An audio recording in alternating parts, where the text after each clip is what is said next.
이번 미국 대선의 여러 쟁점 가운데는 성소수자 문제도 있습니다. 민주당은 성소수자의 권익을 추구하는 정책을 추진하고 있고 공화당은 이러한 정책을 대표적인 좌편향 정책으로 규정하고 이를 되돌리겠다는 입장인데요. 월드이슈에서 홍희정 기자와 자세히 알아보겠습니다. 자, 대선을 앞두고 이 성소수자 문제가 또 한 번 불거지고 있는 하나의 계기부터 살펴보겠습니다.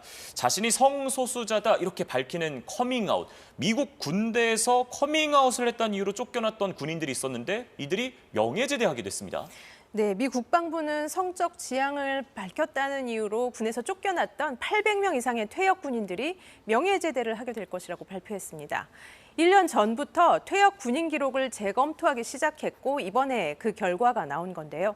미국은 1990년대 이른바 묻지도 말고 말하지도 말라는 정책에 따라서 군에서 성적 지향을 밝히지 못하도록 했습니다.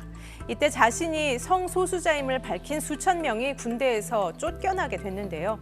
이를 재검토하도록 지시한 오스틴 미국 국방장관은 이번 명예의 제대 소식을 발표하면서 군 복무를 위해 나섰지만 사랑하는 사람 때문에 외면당한 용감한 미국인들의 봉사에 대해 경의를 표한다는 성명을 발표했습니다. 바이든 미국 대통령은 지난 6월 성소수자와 관련해 군법에 따라 유죄 판결을 받은 군인들을 사면하기도 했는데요. 이 밖에도 바이든 행정부는 전국 단위의 동성 결혼을 합법화하고 정부기관 차원에서 성소수자 평등을 지원하도록 독려해왔습니다. 그동안 이 민주당은 성소수자를 위한 정책을 많이 펼쳐왔는데 사실 그만큼 이 최근 미국에서 이른바 LGBTQ라 불리는 성소수자가 급증하고 있습니다. 네, 민주당은 성소수자의 권익을 보호하는 정책을 펴왔는데요. 클린턴 정부 때부터 시작된 이 같은 정책은 오바마 대통령 시절에는 더 크게 확대됐습니다. 미국 성소수자 수도 젊은 세대를 중심으로 해마다 급증해서 30년 안에 전체 인구의 10%에 이를 것으로 전망되고 있는데요. 지난 여름에 열린 미국에서 가장 큰 성소수자 축제라고 불리는 뉴욕 프라이드 행진 모습입니다. 2만 5천여 명이 퍼레이드에 동참하고 관람객도 250만 명이 모였다고 합니다.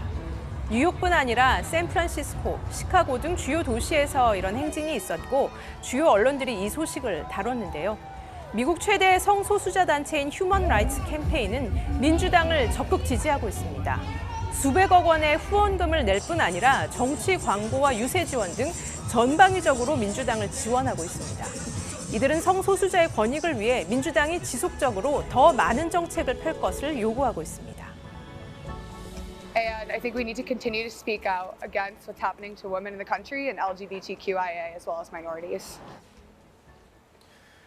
반대로 이 성소수자 문제에 대해서 보수층은 아주 큰 반감을 드러내고 있습니다. 이 때문에 최근에 이 트럼프의 지지층도 결집하고 있고요. 네, 성소수자 정책이 이렇게 확대되자 학부모와 보수 시민단체를 중심으로 성 정체성 관련 교육과 서적을 금지해야 한다는 목소리가 높아지고 있습니다. 실제로 저학년 학생들에게 성 정체성 교육을 금지하도록 하는 교육 법안을 채택한 주가 늘었는데요. 보수 성향 학부모 단체인 자유를 위한 어머니는 자녀들에게 동성애 등 다양한 성 정체성을 가르치는 데 대해 강력히 반대하며 민주당의 정책에 크게 반발하고 있습니다. 2020년에 창립됐는데 불과 3년 만에 미국 전역에 10만 명이 넘는 회원을 가진 단체로 성장했고 트럼프 후보를 초청한 모임도 열고 있는데요. 또 미국의 일부 기독교 단체도 최근 워싱턴 DC에서 대규모 집회를 열고 트럼프 후보 지지를 호소했습니다. 이들은 성소수자 문화를 수용하는 것이 미국이 당면한 가장 큰 위협 가운데 하나라고 주장하고 있는데요.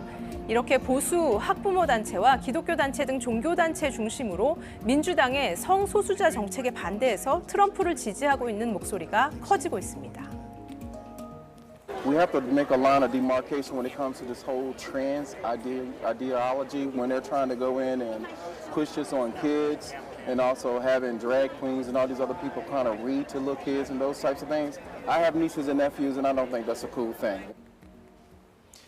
그러니까 민주당은 이러한 다양한 성 정체성을 인정하자는 입장이고 반대로 보수 단체들은 이러한 정책들이 미국의 위협이 될 수 있다 이런 주장을 하고 있는 거죠. 네, 보수 유권자들은 미국 사회를 유지하고 있는 주요 공동체로 가족과 교회를 꼽고 있습니다.